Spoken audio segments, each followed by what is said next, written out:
நான் பல நேரங்களில் பார்த்திருக்கிறேன். பொது புத்தி என்று ஒரு புத்தி இருக்கிறது.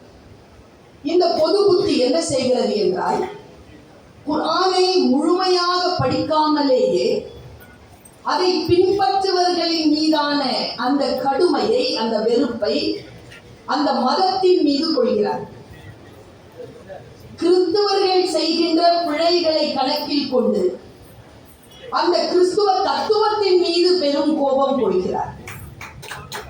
கிறிஸ்துவம் என்ன சொல்கிறது? நான் 2010ஆம் ஆண்டிற்கு பிறகுதான் பைபிளை முழுமையாக, விவிலியத்தை முழுமையாக வாசிக்க தொடங்கினேன். நான் வாசிக்க ஆரம்பித்து 16 ஆண்டு. முழுமையாக அதை வாசிக்கின்ற பொழுதெல்லாம் அதை ஒரு தேன் கூடாக நான் உணர்ந்திருக்கிறேன். ஒரு மனிதர் இந்த உலகத்தில் பிதா, சுதன், பரிசுத்த ஆவி என்கின்ற முப்பொருண்மையில் சுதனாக, மகனாக இந்த உலகத்திற்கு தரப்படுகிறார்.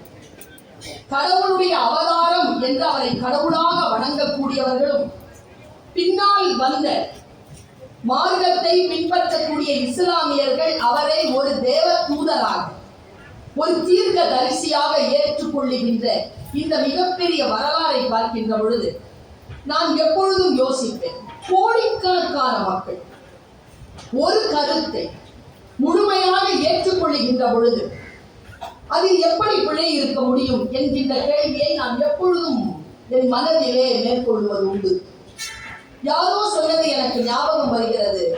The best religion under the sky is Islam. The worst followers are Muslims.